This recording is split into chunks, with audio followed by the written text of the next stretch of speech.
प्रतिनिधि सभाको निर्वाचनको मिति घोषणा गरिएको छैन, तर निर्वाचनको लागि उम्मेदवारी घोषणा गर्ने क्रम बढेको छ। खास गरी स्थानीय तहको निर्वाचनमा काठमाडौँ महानगरपालिका र धरान उपमहानगरपालिकाका प्रमुखमा स्वतन्त्र उम्मेद्वार निर्वाचित भएपछि संसदीय निर्वाचनको लागि स्वतन्त्र उम्मेदवारी गर्ने क्रम त बढेको छ नै, राजनैतिक दलका युवा नेताले पनि एकपछि अर्को गरी उम्मेद्वार बन्ने आकांक्षा सार्वजनिक गरिरहेका छन्। पार्टीको निर्णय बिना टिकट नपाइने जान्दै युवा नेताले उम्मेदवारी घोषणा गर्नुलाई नेतृत्वमाथि दबावका रूपमा लिएको छ। सरकारले प्रदेश र संघीय संसदको निर्वाचनको मिति घोषणा नगरे पनि निर्वाचन आयोगले मङ्सिरमा गर्ने तयारी गरिरहेको छ। 2074मा मङ्सिरमै चुनाव भएको थियो। निर्वाचनको मिति तय नभए पनि उम्मेदवारी घोषणा गर्ने क्रम बढेको छ। स्थानीय तहको निर्वाचन परिणाम सार्वजनिक भएपछि प्रतिनिधि सभाको निर्वाचनमा स्वतन्त्र उम्मेदवारी घोषणा गर्नेहरू दिनहुँ बढिरहेका छन्। 2074को स्थानीय तह निर्वाचनमा तत्कालीन विवेकशील नेपाली दलबाट काठमाडौँ महानगरको प्रमुखमा प्रतिस्पर्धा गरेकी रन्जु दर्शनाले अहिले काठमाडौँ क्षेत्र नम्बर 5बाट प्रतिनिधि सभा सदस्यमा स्वतन्त्र उम्मेदवारी घोषणा गरेकी छन्। काठमाडौँ 1मा पुकार बमले उम्मेदवारी दिने भनेका छन्। काठमाडौँ महानगरपालिका प्रमुखमा स्वतन्त्र उम्मेदवारी दिएर 13,000 भन्दा बढी मत ल्याएका सुमन सायमी प्रतिनिधि सभा निर्वाचनमा प्रतिस्पर्धा गर्ने तयारीमा छन्। जनता समाजवादी पार्टीका नेता बाबुराम भट्टराईकी छोरी मानुषी यामी पार्टीले टिकट नदिएको अवस्थामा स्वतन्त्र उम्मेदवार दिने तयारीमा छन्। काठमाडौँ महानगर प्रमुखमा स्वतन्त्र उम्मेद्वार बालेन्द्र शाहको विजयले अरू पनि हौसिएका छन्। पार्टीमै आबद्ध कतिपय युवाले सामाजिक सञ्जाल मार्फत स्वतन्त्र उम्मेदवार दिने घोषणा गरिरहेका छन्। दलहरूले भने कुनै गृह कार्य गरेका छैनन्। उनीहरूले स्वतन्त्र उम्मेदवारले निर्वाचनमा कुनै असर पर्दैन भनिरहेका छन्। उहाँहरूको इच्छा हो, मान्छे हाम्रो संविधानले दिएको अधिकारको प्रयोग गर्नु भएको छ। त्यो चाहिँ एकछिन अलि रमाइलो पनि हुन्छ, सम्भव भयो भने राम्रै हो उहाँहरूको लागि, तर यो सम्भव हुँदैन। काङ्ग्रेस र एमाले जस्ता घर घरमा सङ्गठन रहेका परम्परागत पार्टीका उम्मेद्वारलाई 23,000 भन्दा बढी मतले हराएर बालेन्द्र काठमाडौँ महानगरको प्रमुख चुनिए। यस्तै धरान उपमहानगरमा स्वतन्त्र उम्मेद्वार हर्क साम्पाङले पनि सत्ता गठबन्धन र एमालेकै उम्मेद्वारलाई हराएका हुन्। बालेन्द्र र हर्कको जितले स्वतन्त्र उम्मेदवारी दिन चाहने युवालाई बल पुगेको छ। उम्मेदवारी घोषणाको हावा सरकारको नेतृत्वकर्ता काङ्ग्रेससम्म पुगेको छ। काङ्ग्रेसमा संसदीय समितिले टिकट नदिई निर्वाचनमा प्रतिस्पर्धा गर्न पाइँदैन। तर त्यो थाहा पाउँदै पनि काङ्ग्रेसका युवा नेताहरू प्रदीप पौडेल, गुरुराज घिमिरे, नैनसिंह महर, कुन्दनराज काफ्ले लगायतले निर्वाचन क्षेत्र तोकेरै उम्मेदवारी घोषणा गरिरहेका छन्। टिकटमा पुरानै नेतालाई प्राथमिकता दिने गरेको पृष्ठभूमिमा युवा नेताको उम्मेदवारी घोषणालाई नेतृत्वमाथि दबावका रूपमा लिइएको छ।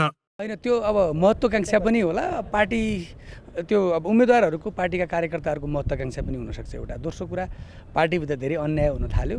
पार्टीका नेताहरूलाई सजग गराउनुपर्छ भनेर निर्वाचन अगाडि नै आफ्नो उम्मेदवारी घोषणा गयो भने कहीँ न कहीँ आफ्नो एडजस्टमेन्टको कुरा पनि होला। तर अहिले नै स्वतन्त्र उम्मेदवारका कारणले व्यवस्था, राजनीतिक दल र निराश हुनुपर्ने र आम नागरिकले पनि व्यवस्था ल्याएका दलहरूलाई अविश्वास गरेर व्यक्तिलाई विश्वास गर्ने पर्छ। स्थानीय तहको निर्वाचनमा दोहोर्याएर जिम्मेवारी लिन चाहने धेरैले हारे। जित्नेहरूमध्ये अधिकांश युवा र पहिलोपटक टिकट पाउनेहरू हुन्। प्रतिनिधि सभा निर्वाचनमा भने 2048 सालदेखि अवसर पाएकाहरूले अझै छोड्न मानिरहेका छैनन्।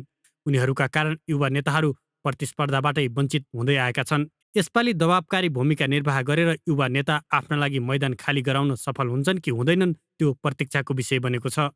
क्यामेरामा सुशील बास्कोटाका साथ अङ्गराज नेउपाने, ग्यालेक्सी फोके, काठमाडौँ।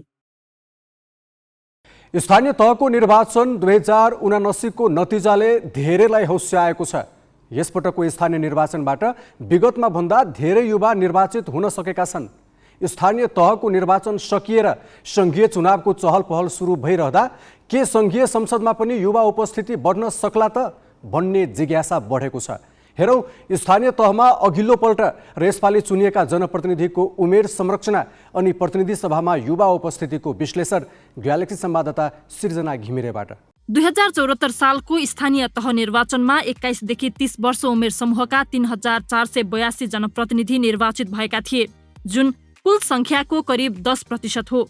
यसपटक यो संख्या केही घटेको देखाएको छ, तर सर्लाहीको रामनगर गाउँपालिकामा 22 वर्षका अध्यक्ष चुनिएका छन्। यता प्रतिनिधि सभामा भने 25 वर्ष माथि भए उम्मेदवारी दिन पाइन्छ, तर गएको प्रतिनिधि सभा निर्वाचनमा कोही पनि 25 देखि 30 वर्ष उमेर समूहका पनि थिएनन्। 30 देखि 40 वर्ष उमेर समूहबाट अघिल्लो स्थानीय तह निर्वाचनमा 10,216 जना निर्वाचित भएकामा यस वर्ष यो संख्या बढेर 11,001 भएको छ, जुन कुल जनप्रतिनिधि संख्याको 31.39% हो। तर 2074 को प्रतिनिधि सभा निर्वाचनमा हेर्दा यो उमेर संख्या जनप्रतिनिधिको उपस्थिति निराशाजनक छ। अर्थात् यस उमेर समूहबाट केवल 36 जना निर्वाचित भएका छन्, जुन 13% मात्र हो। अब 40 देखि 50 वर्ष उमेर समूहका निर्वाचित जनप्रतिनिधिको अवस्था हेरौं। 2074 मा स्थानीय तहमा 11,589 निर्वाचित भएका थिए भने यस पटक यस उमेर समूहबाट निर्वाचित हुनेको संख्या घटेको छ। यसपालि 11,179 जना यस समूहबाट चुनिएका छन्। यही समूहको उपस्थिति प्रतिनिधि सभामा हेर्ने हो भने 85 जना देखिन्छन्, जुन कुल संख्याको 30% हो। 50 देखि 60 वर्ष उमेर समूहबाट स्थानीय तहमा तुलनात्मक रूपमा कम निर्वाचित भए पनि संघीय चुनावमा भने यही उमेर समूहको दबदबा छ। यस समूहका 97 सांसद अर्थात् 35% संसदमा छन्। स्थानीय तहमा 60 देखि 70 वर्ष उमेर समूहको आकार खुम्चिएको छ। 2074 मा 2,456 जना निर्वाचित हुँदा यसपालि 2050 मा झरेको छ। उता प्रतिनिधि सभामा हाई प्रोफाइल भनिएका धेरै नेताहरू यही उमेर समूहका छन्। 2074 मा यो समूहबाट 50 जना सांसद चुनिएको देखिन्छ। राजनीतिमा उमेर हदको प्रावधान नहुँदा कति वर्षपछि चुनावमा उठ्न नपाउने भन्ने कुनै सीमा छैन। त्यसैले त 70 वर्षमाथि 80 वर्षसम्मका पनि उत्तिकै छन्। गएको स्थानीय चुनावमा देशभरबाट 293 जनप्रतिनिधि निर्वाचित भएका थिए यो उमेर समूहबाट। तर यसपटक यो संख्यामा केही कमी भने आएको छ। 237 जना यस उमेर समूहका निर्वाचित भएका छन्।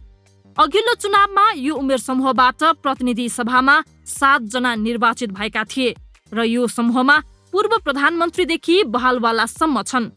75 वर्षमा महन्त ठाकुर सबैभन्दा बढी उमेरका सांसदको रूपमा संसद प्रवेश गरेका थिए भने अहिलेका प्रधानमन्त्री शेरबहादुर देउबा त्यति बेला नै 71 वर्षका थिए। 80 वर्षदेखि 94 वर्षसम्म पनि चुनावमा लड्नेको कमी छैन र जितेका पनि छन्। यस पटकको स्थानीय निर्वाचनमा सबैभन्दा बढी 94 वर्षका छन्। यो उमेर समूहबाट 17 जना निर्वाचित भएका छन्। धन्न प्रतिनिधि सभामा भने अघिल्लो पटक यो समूहबाट कोही थिएनन्। तर अघिल्लो पटक 76 वर्ष पुगेकाहरू यस पटक पनि चुनावमा उठे भने 80 पुग्नेछन्। यसैबीच संघ र प्रदेश चुनावका लागि स्वतन्त्र र युवा उम्मेदवारी घोषणाको लहरले के संकेत गर्छ भनेर हामीले प्राध्यापक विष्णु रायलाई सोधेका छौं। प्रजातन्त्रको मेरुदण्ड भनेको नै दलगत पार्टीहरू नै हो। यसमा कुनै त्यसको विकल्प हुन सक्दैन। तर किन अहिले त्यसो भए स्वतन्त्र उम्मेदवारहरूको जुन आफ्नो डिक्लेयर गर्ने, आफूलाई घोषणा गर्ने, आफूलाई निर्वाचन क्षेत्रमा आफूलाई प्रस्तुत गर्ने भन्ने कुरा चाहिँ राजनीतिक दलको अकर्मण्यता, राजनीतिक दलहरूको असंक्षता, भ्रष्टाचार, होइन दुराचार, अथवा यसो भनौँ कि संविधानले दिएको अधिकारहरूलाई गलत ढङ्गबाट व्याख्या र विश्लेषण भएको कारणले पनि जनमानसमा निराशा पैदा भयो र पार्टीले त्यो निराशालाई समाप्त पार्ने प्रयास गरेन कि बरु अझ त्यसलाई निराशा जनतामा फैलाउने प्रयास गरेको हामी देख्छौँ। त्यसकारणले पनि स्वतन्त्र उम्मेदवारहरूको घोषणा दिन प्रतिदिन अगाडि बढ्नुको मुख्य कारण हुनसक्छ। समाज एक स्टेप अगाडि देखियो र पार्टी हाम्रो एक स्टेप ब्याकमा देखियो, पछाडि देखियो। युवाहरू गतिशील देखा परे तर नेताहरू गतिशील डाइनामिक हुन सकेनन्। त्यसले गर्दाखेरि जनताको माग भन्दा पनि अहिलेको आएको गतिशील युवाहरूको मागलाई पार्टीका नेताहरूले परिपूर्ति गर्ने प्रयास गर्ने सम्भावना कम देखियो। त्यसको कारण के देखियो भने आज हामी देखिरहेछौँ कि 30 वर्ष अगाडिका नेताहरूलाई अहिले पनि भोटै हाल्नुपर्ने अवस्था छ। 30 वर्षका युवाहरू त अहिले कहाँ पुगिसक्यो, उसको माग, उसको समय, उसको सञ्चार त फरक भएर गइसक्यो। त्यसकारण पनि ओल्ड एजका अथवा वृद्ध उमेरका देखा परेका जुन पार्टीका विभिन्न नेताहरू छन् उनीहरूप्रतिको नयाँ युवाहरूको वितृष्णा देखा पनि परेको हुनसक्छ। त्यसकारण पनि युवाहरूको फेस अगाडि आउने प्रयास गरिरहेको अवस्था छ। जस्तो अहिले स्थानीय लेभलमा केही युवा फेसहरू हामीले तल्लो लेभलमा उम्मेदवार देख्यौँ, तर माथिल्लो लेभलमा पनि अब युवाहरू सक्रिय रूपमा राष्ट्रिय लेभलमा राष्ट्रिय समस्या समाधान गर्नुमा आउनुपर्छ भन्ने एक किसिमको विश्लेषण उनीहरूमा एउटा वृद्धि भएको हुनसक्छ र त्यो भनेको चाहिँ पार्टीहरूलाई ठुलो च्यालेन्ज हो। अब पार्टीले ती कुराहरूलाई संश्लेषण गर्न सकेन भने पार्टीहरू नयाँ युवाको उम्मेदवारीको हिसाबमा कम्पिटिसन गर्न सक्दैन भन्ने कुरा त केही स्वतन्त्र उम्मेदवारहरूबाट हामीले देख्यौँ। मुलुक सञ्चालनको यति लामो कालखण्डमा पनि नागरिकप्रति कहिल्यै उत्तरदायी नभएको नेतृत्वले यस पुस्तालाई आशा जगाउने कामै गरेन। बादको फेरो समाएर वर्षौँ आफ्नो दुनो सोझ्याउने होइन, बाटाघाटाका खाल्डा पुर्ने र धुवा धुलो पन्छाउने स्वचालित प्रणाली खोजिरहेको छ। समृद्धिका कागजी बुदा रट्ने दल होइन, उनीहरूले मलजल गरिरहेको महँगी भ्रष्टाचार र बेथिती गोडमेल गर्ने माली खोजिरहेको छ।